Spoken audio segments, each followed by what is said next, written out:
مکمل. خب کجاست حدیث؟ در کل افغانستانتان دوره حدیث پیدا نمیشه،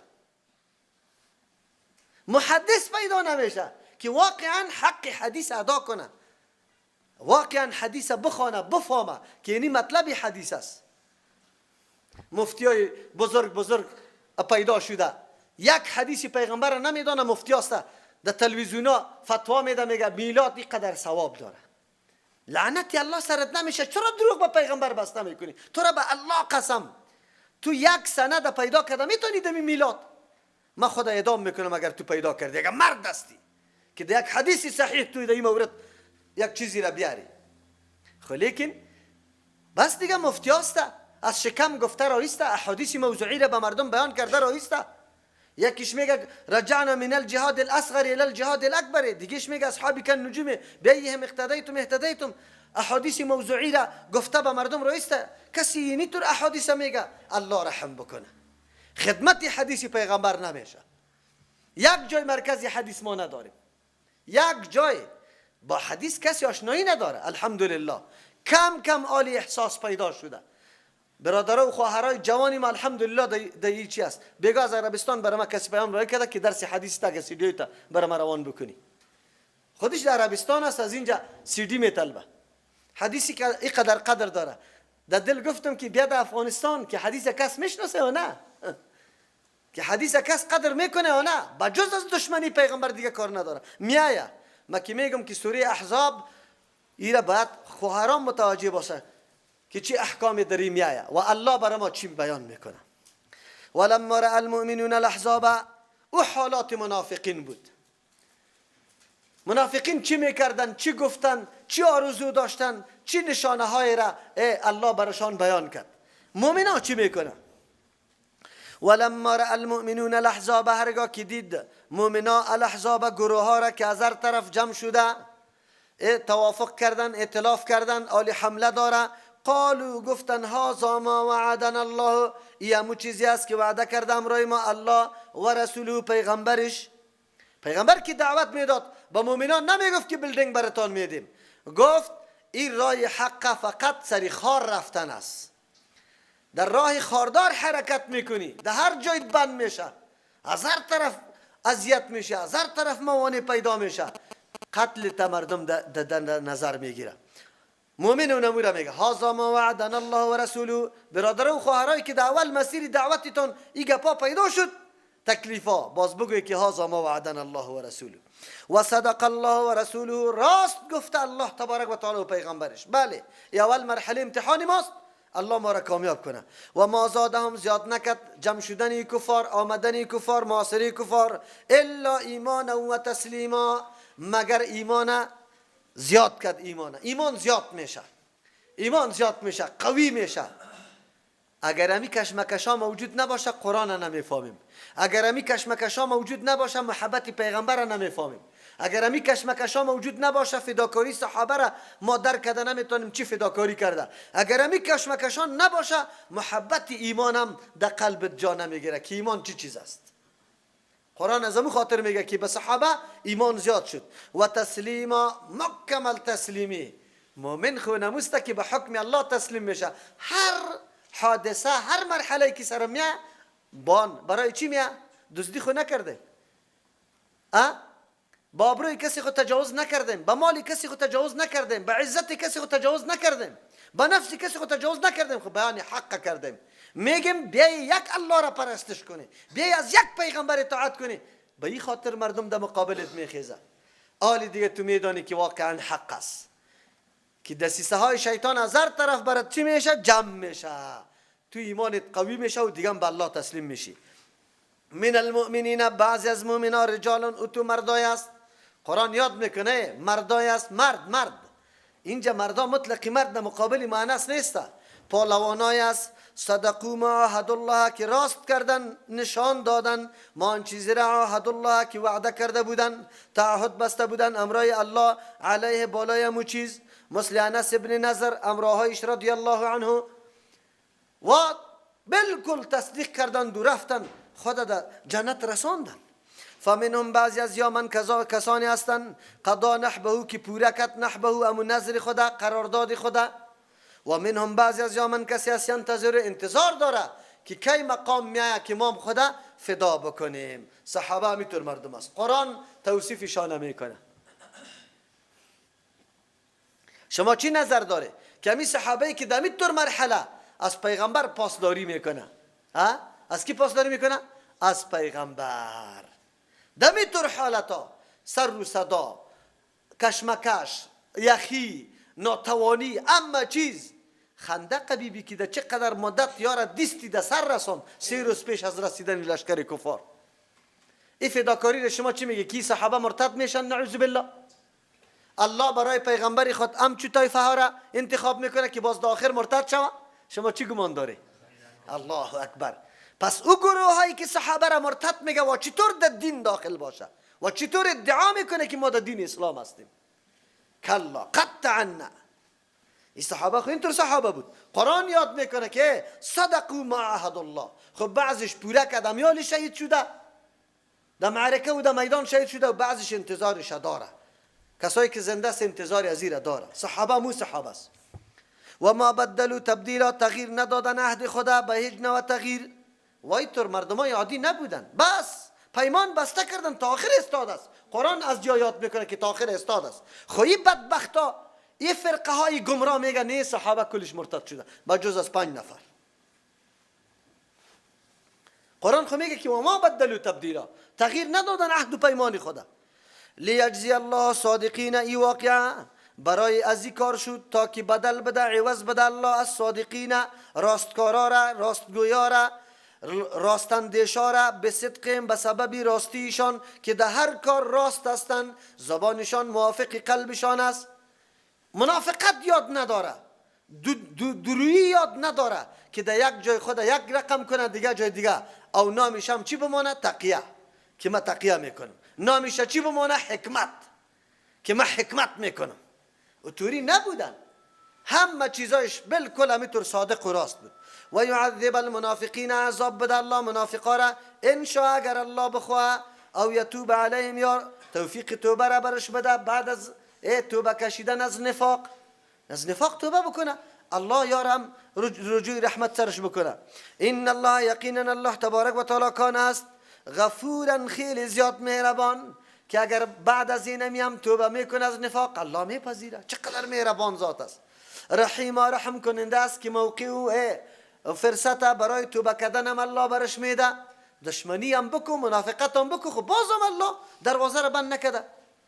ورد الله الذين كفروا، بازگردانید الله و کسانی را که کافر بودن، بغیظهم، بامرای به حال خشمشان پر از غصه، لم ینالوا، که نیافتن نرسیدن، خیرا به هیچ نوع منفعت، یعنی مرادشان برآوردن نشد. و کفا الله المؤمنین القتال، کفایت کرد الله از طرف مؤمنان القتال، جنگ. الله ملائکه روان کرد حالاتشان دیگرگون ساخت. و کان الله قویا عزیزا، هست الله تبارک و تعالی قوی و عزیز زبردست. و انزل الذين ظاهروهم، پایین آورد الله و کسانی را ظاهروهم که امداد کردن، حمایت کردن، هم امی لشکرای کفار، من اهل الكتاب، از اهل کتاب که بنو قریظه بودن. از کجا پایین کردش الله؟ من سیاسیهم، از قلعه های بلندشان. و قذف فی قلوبهم الرعب، انداخت الله در قلبایشان رعب، ترس.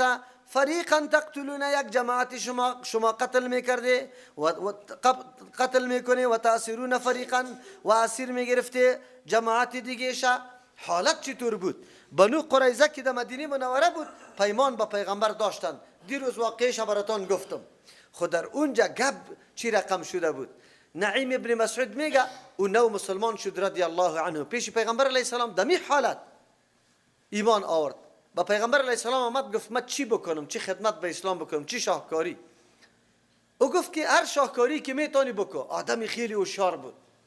گفت من یک نفاق در بین اردو جماعت کفار مندازم، در بین بنو قریظه و در بین لشکرای که از مکه آمده و بنو غطفان آمده.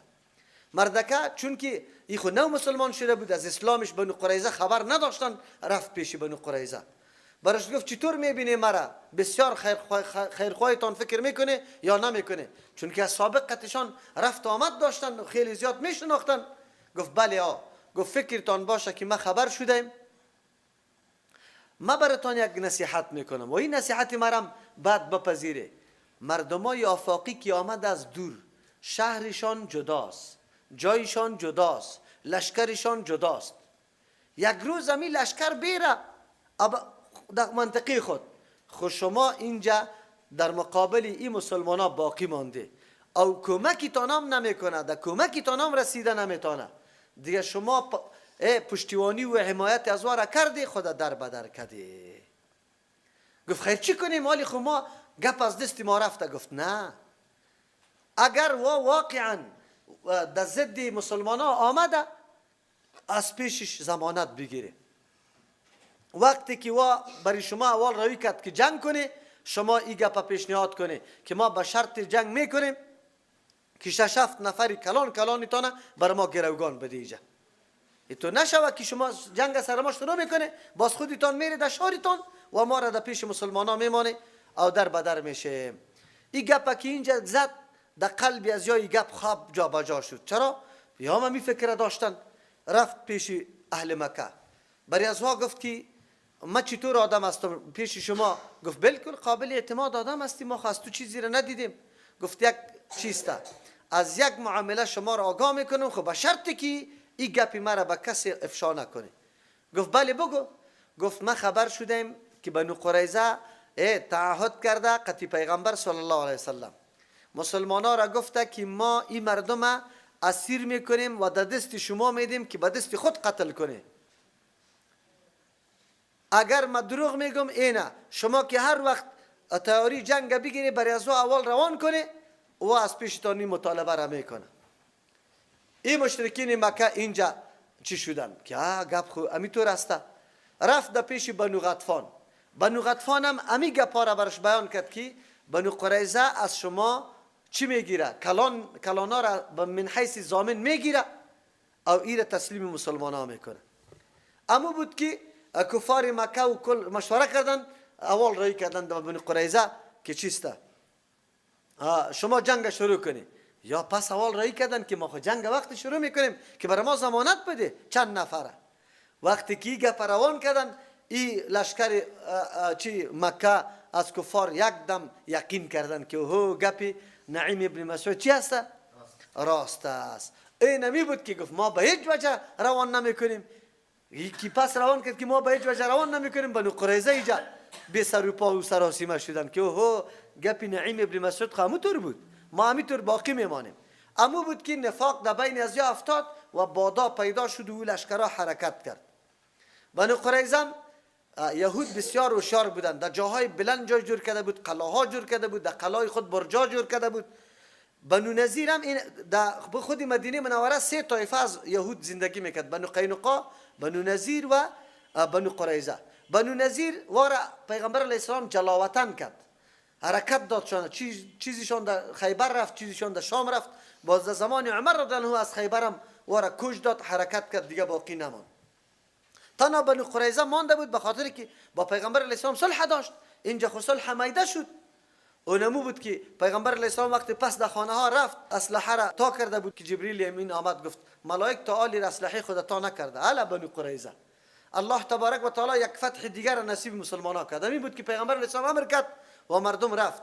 تقریبا در اونجا چیزی کم 1 ماه و در قلاهای خود محاصره ماندن و بعد از او به حکم مقرر کردن سعد بن معاذ رضی الله عنه پایین شدن که او همی فیصله را کرد که جنگیای از یا قتل شوه و دیگرایش حکم اسلام سرش جاری شوه.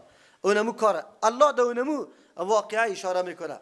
و انزل الذين پایین آورد الله تبارک و تعالی اشاره میکنه که یاد قلاهای خیلی بلند برجایش بودن، جنگا تیر اندازی میکردن. الله پایین آورد میاره ظاهروهم و کسانی را ظاهروهم که حمایت کردن، پشتیبانی کردن هم از کفار، من اهل الكتاب از اهل کتاب. از کجا پایین آورد؟ من سیاسیهم از قلعه های بلندشان. و قذف فی قلوبهم الرعب انداخت الله در دلهایشان رعب یعنی ترس. فریقا تقتلون یک جماعتش شما قتل میکردی و تأثیرون فریقا جماعت دیگر شما اسیر گرفتی یعنی جنگیایش قتل کردی و دیگرایش اسیر کردی.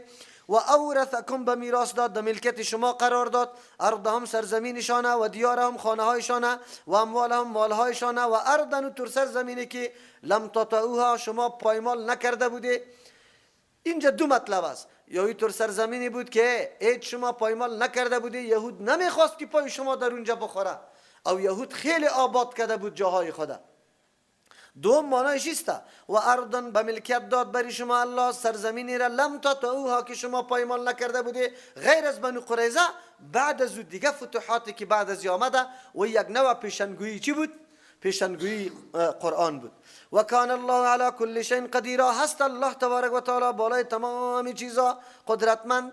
اگر قدرت الله نمی بود شما مردم کم با این حالت سختی و دشوار چطور مقابله با این نیروهای بزرگ که از هر طرف شما را محاصره کرده بود میتونسته؟ الله قدرتمند ذات بود که شما را کامیابی نصیب کرد. یا ایها النبی، ای پیغمبر علیه السلام، قل بگو ازواجک، برای زنان تو، ان کنتن، اگر شما تردن اراده داری الحیات دنیا، از زندگی دنیا، و زینتها، از آرایش دنیا، یعنی زرق و برق دنیا، عیش و عشرت دنیا، فتعالین بیای امتعکن، که ما شما را متع بدم، یعنی یک جور کالا، و اسرح کن، شما را رها کنم سراحا جمیلا، به رها کردن خیلی نیک شایسته. و این کنتن، اگر شما هستید تردن الله، اراده داری الله را و رسوله و پیغمبر الله را، و الدار الاخرت، عزتمندی داری آخرت، فإن الله، یقینا الله تبارک و تعالی، اعد للمحسنین، آماده کرده برای للمحسنات، برای زنان نیکوکار، کتاب داری دین الله و رسولش است، من کن، از جمع شما، اجر عظیما، اجر خیلی بزرگ براتان آماده کرده. پیش از پیش میمانیوار غنیمت ها خیلی زیاد شد. دو مورد مفسرین ذکر میکنه. میگه زینب بنت جحش رضی الله عنها را که نکاح کرد، نظر به امو تقاضای طبیعی انباقا، یک دفعه یا خوش نداشتن که زن دیگر پیغمبر علیه السلام بگیره، مطالبه کردن که بیای پیغمبر که زن دیگر گرفته میتونه حق حقوقی ما را باید بده، برای ما بیای که چیزای زیاد مطالبه کنیم از پیغمبر علیه السلام. آمدن به پیغمبر علیه السلام گفتن که وای ما باید کالای امیرانه و شاهانه بپوشیم، طعام شاهانه. چی شده؟ تو خویی زنا را گرفته میتونی ما را اکمال کرده نمیتونی؟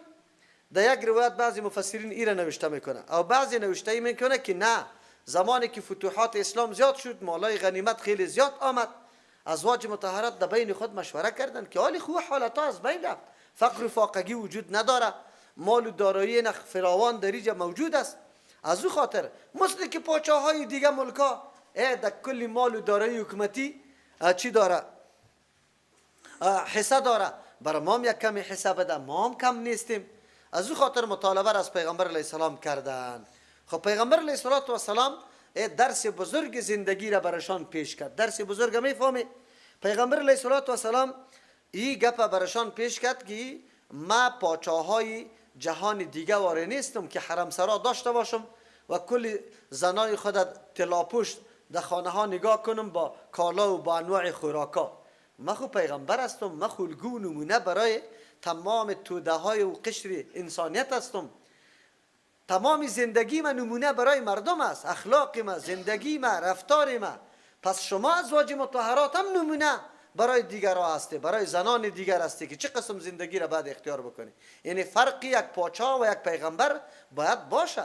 ما خو پیغمبر هستم، ما دنبال از این نآمدم که تمام نعمت ها را جمع کرده و اینجا نعوذ بالله عیش پرستی بکنم.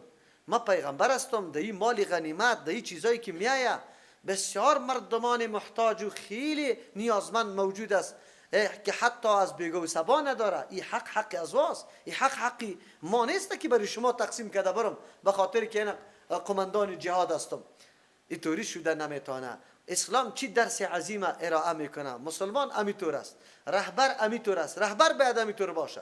اگر کسی ادعای ازیره داره که مردم پشت ما بیاید، باید اول تمام سلوکی خود، روش خود مکمل اطور برابر کنه که کس ترش انتقاد کرده نتونه. واقعا چرا؟ پیغمبر علیه السلام خو میدونست که در بین امتش طور کسایی است که تعالی رم در برنده مسجد نبوی زندگی میکنه و حتی زن نداره، خانه نداره، کاشانه نداره و این مال داره ما از پیشش استفاده بکنم.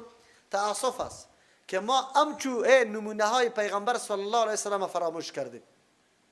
رهبرای جهادی ما، او رهبر جهادی را ما مدح میکردیم که امروز دمو خانه گلی پدری خود میششت و هیچ چیزی هم نمی داشت، هیچ چیزی هم نمی داشت. امو چیزای پدرش بود، لیکن اینطور نشد.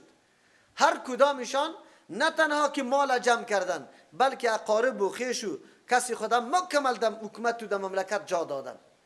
با الله چی جواب میدن این خیانتای بزرگی را که در وطن انجام دادن؟ به خاطر که رسوخ و نفوذی داشت در بین مردم، فقط خط داده که بچه خالم است، بچه عمیم است، بچه کاکا. تمام وظایف دولت تقسیم به شایستگی نشد، به لیاقت و قابلیت نشد، کلش به اساسی بگه رابطه داری. در روز قیامت کدام ظلمی که امی مامور کرده تو خط شریک هستی جناب که خطش دادی؟ اگر وکیل پارلمان هستی، اگر وزیر هستی، اگر رئیس هستی، هر کدام که هستی که لیاقت امو وظیفه را نداشت او تو را معرفی کرده، هر جنایتی که میشه تو خط شریک هستی. خیا نمیدانن مسح میشه عقل انسان. زمانی که مادیات آدم فرا بگیره، باز اما عقل انسان بیخی چی میشه؟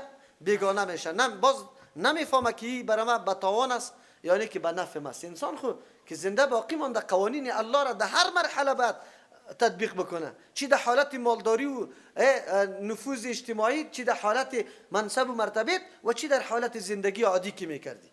در کلش تو تابعدار دین الله هستی و قوانین الله را باید بپذیری. پیغمبر علیه السلام سیکو فتوحات میشه، مولا میه، غنیمت ها میه، فراوان است، لیکن پیغمبر علیه السلام آنقدر وا میگیره. چند درهم صدقه در خانه مانده بود، از مسجد که سلام دور داد، بسیار بجلتی پیغمبر رفت و او درهمای صدقه را دستی به کسی روان کرد. بعد از او آمد صحابه سوال کردن یا رسول الله بسیار با عجلت برآمدی، به شتاب برآمدی. گفت چی پیسه صدقه بود؟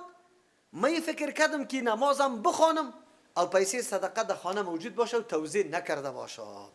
این گپ به خاطر میگم که یک نکته دیگه در یادم آمد.